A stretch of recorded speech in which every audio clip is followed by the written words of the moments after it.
Algorithm जदीद computing की रीढ़ की हड्डी हैं जो मसाइल को मुअस्सर तरीके से हल करने के लिए मरहलावार हिदायत फराहम करते हैं। वो कवायद और तरीक़ाकार के सीट हैं जो मखसूस कामों और हिसाबात को अंजाम देने के लिए बनाए गए हैं।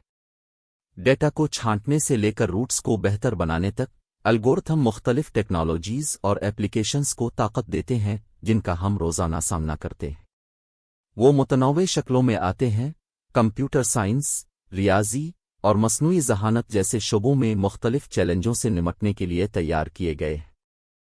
एल्गोरिथम को समझना डेवलपर्स, साइंसदानों और हर इस शख्स के लिए बुनियादी है जो मसला हल करने और इख्तरा के लिए हिसाब की ताकत को बरोएकार लाना चाहते हैं। कि इतने सारे सर्च इंजन होने के बावजूद गूगल की इजारादारी क्यों है? गूगल इतना मकबूल क्यों? वजह यह है कि जब भी हम गूगल पर कुछ भी टाइप करते हैं तो वो हमें बिल्कुल मुताल्लिका सर्चेस दिखाता है। तो गूगल को इतने अरबों टीबीएस और डेटा के बारे में कैसे पता है?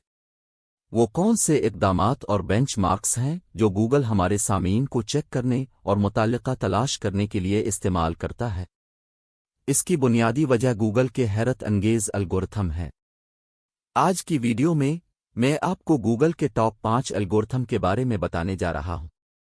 वो क्या हैं, उन्हें कब लॉन्च किया गया और आप अपनी वेबसाइट के सीओ को बढ़ाने के लिए उनके मुताबिक कैसे काम कर सकते हैं।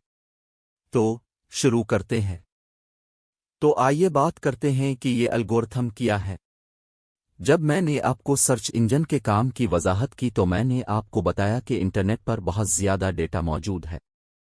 गूगल का क्रॉलर मकड़ी डेटा को क्रॉल करता है और इसे अपने मकामी सर्वर में स्टोर करता है। फिर गूगल का इंडेक्स उसे मुख्तलिफ कैटेगरीज में तकसीम करता है और अपने मेन सर्वर में स्टोर करता है। फिर सारिफ के इस्तिफसार के मुताबिक ये डेटा, तस्वीर, वेबसाइट्स, वीडियोज़ और बहुत कुछ दिखाता है। ये तमाम data search engine result page कहलाता है। हम पहले ही उसके बारे में बात कर चुके हैं। अब मैं एल्गोरिथम के काम के बारे में बात करने जा रहा हूं। इंडेक्स करने के बाद हमारे पास जो डेटा है इसे इस्तिफसार के मुताबिक सारिफ को दिखाना बेहतर है, इसलिए मुताल्लिका नताइज हासिल हों। इसमें किया जाने वाला काम गूगल के एल्गोरिथम ने किया है। गूगल एल्गोरिथम एक पेचीदा निज़ाम और एक डिज़ाइन है जिसके मुताबिक गूगल अपने सारिफ को तलाश करता है और मुताल्लिका नताइज देता है। लिहाजा एक सीओ माहिर, हमारा काम उन एल्गोरिथम को समझना और अपनी वेबसाइट में तब्दीलियां लाना है। इसलिए जब पूरी दुनिया में हमारे कारोबार से मुताल्लिक कोई सवाल हो तो हमारी वेबसाइट को ऊंचा दर्जा दिया जाए। अब हम बात कर रहे हैं कि कितने एल्गोरिथम हैं। गूगल का एक एल्गोरिथम नहीं है, बहुत से एल्गोरिथम हैं, और जब एल्गोरिथम को अपडेट किया जाता है तो गूगल अपना एल्गोरिथम तब्दील करता है। तो इतनी छोटी सी तब्दीली है जो कि न होने के बराबर है। आप उसे नोटिस भी नहीं कर पाएंगे, लेकिन बाज़ औक़ात बड़ी तब्दीलियां होती हैं। तो आज मैं अहम तब्दीलियों के बारे में बात करूंगा। पांडा। तो सबसे पहले पांडा गूगल के एल्गोरिथम में नंबर 1 पर। पांडा एक एल्गोरिथम था जो 2011 में आया था। अगर मैं 2022 से पहले के बारे में बात करूं तो वेबसाइट्स में जो कुछ हुआ करता था वो ये था कि हमने यहां और वहां से मवाद लिया था, किसी और वेबसाइट से कॉपी किया गया, और बुनियादी तौर पर जिसे हम थिन कंटेंट कहते हैं, इसका मतलब है वो मवाद जिसकी कोई कीमत नहीं है। क्या गूगल ने डुप्लीकेट मवाद और को हटाने के लिए कहा थिन कंटेंट है? अगर किसी वेबसाइट पर है या डुप्लीकेट थिन कंटेंट मवाद ज़्यादा मतलूबा अल्फाज की भराई हुई है, मतलूबा अल्फाज को ज़बरदस्ती भरा गया है, मतलूबा अल्फाज की तकरार की गई है, तो ये ऐसी वेबसाइट को नीचे की दर्जाबंदी कर देगा, ये अच्छी रैंकिंग नहीं देगा। और उन सब बातों का मतलब ये है कि अगर आप ज़्यादा डुप्लीकेशन करते हैं या अगर मैं कहूं कि आप ज़्यादा थिन कंटेंट बनाते हैं तो आपकी वेबसाइट भी ब्लॉक हो सकती है। ये अपडेट 2011 में आया था और मैं कहूंगा कि इस अपडेट ने सीओ की दुनिया में धूम मचा दी, क्योंकि इससे पहले एसईओ के तमाम तरीके जो इस्तेमाल किए जा रहे थे उनको मुकम्मल तौर पर तब्दील करना था। अब सवाल ये पैदा होता है कि आपको पांडा एल्गोरिथम पर अमल करना चाहिए। आप इसके लिए क्या करेंगे? तो इसके लिए जाहिर है कि डुप्लीकेट मवाद इस्तेमाल न करें।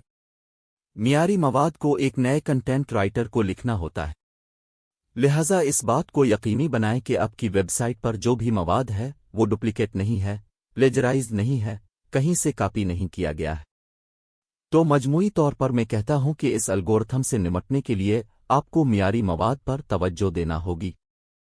पेंगुइन। गूगल का दूसरा अहम एल्गोरिथम आया जिसे हम पेंगुइन कहते हैं। पेंगुइन 2012 में आया और 2012 से पहले, और मैं 2015 से पहले कहूंगा क्योंकि ये 2012 में आया था, लेकिन इसे 2015 और 2016 से लागू किया गया और उसकी अलामात असल में ज़ाहिर होना शुरू हो गईं। लिहाजा 2012 से पहले लोग बहुत सारे बैक लिंक्स बनाने के लिए इस्तेमाल करते हैं। हम ऑफ पेज में बैक लिंक्स के बारे में बात करेंगे। तो बैक लिंक्स में क्या होता है कि आप अपनी वेबसाइट के लिंक्स मुख्तलिफ वेबसाइट्स पर बनाते हैं। तो इससे पहले क्या हुआ करता था कि लोग बहुत सारे लिंक्स डालते थे, बैक लिंक्स बनाते थे, लिंक स्पैमिंग करते थे। पेंगुइन एल्गोरिथम आया, उसने बुनियादी तौर पर लिंक स्पैमिंग को हटाने के लिए कहा।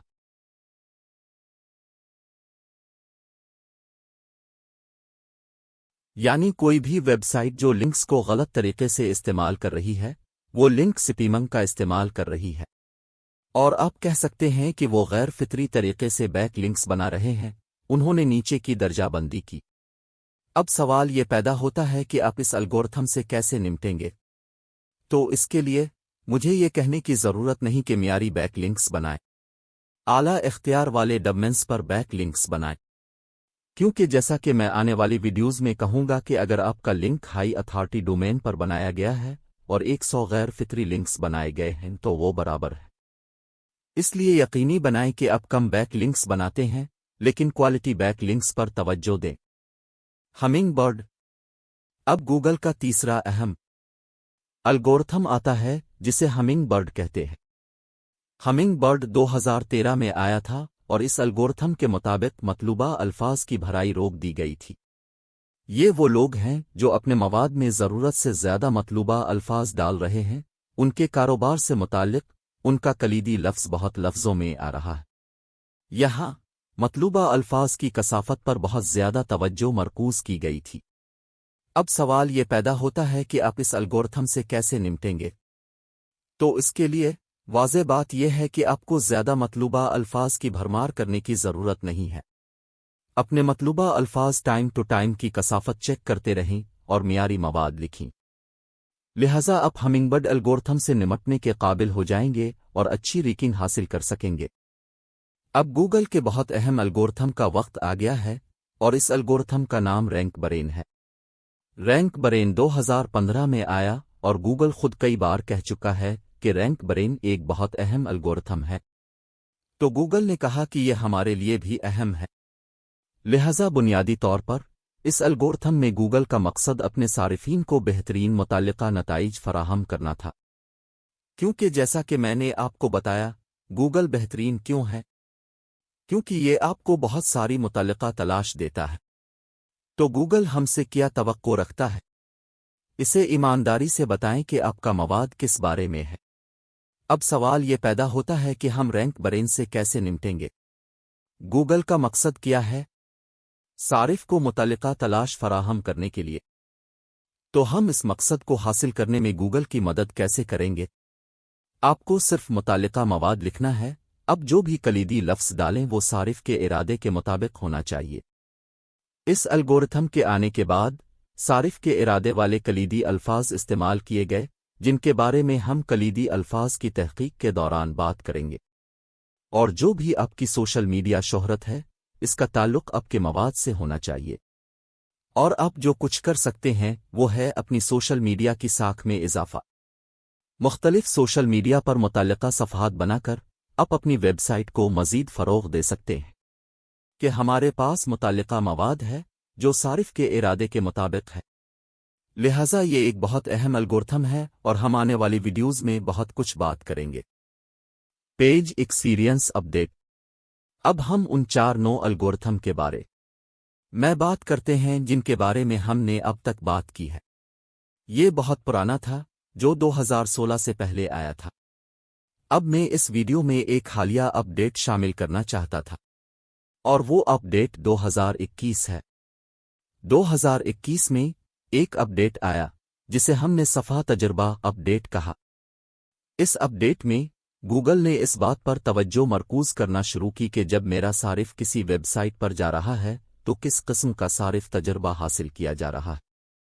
اس لیے ہم یہ کہیں گے کہ اس اپڈیٹ میں گوگل نے کہا ہے کہ جس بھی ویب سائٹ کے پاس صارف کا اچھا تجربہ، کم وقت میں مستحکم صفحات اور معیاری مواد ہو، میں اس صفحے کو زیادہ درجہ بندی پر رکھوں گا۔ تو اب تکنیکی سیو کی اہمیت بڑھ گئی ہے۔ اسی لیے میں نے آپ کو ابتدائی ویڈیوز میں بتایا تھا کہ تکنیکی سیو بہت اہم حصہ ہے، اور اس کی وجہ یہ ہے کہ پیج کے تجربے کی اپڈیٹ بھی ویسے تو گوگل کئی بار کہہ چکا ہے کہ پیج کے تجربے کو بہتر کرے، صارف کا تجربہ اچھا ہونا چاہیے، پیج کو آسانی سے چلنا چاہیے، پیج لوڈ ٹائم کم ہونا چاہیے۔ تو ان تمام چیزوں کو کیسے لاگو کیا جائے، ہم آنے والی ویڈیوز میں اس سب کے بارے میں بات کریں گے۔ اور یہ ہماری 5 اپڈیٹس تھیں۔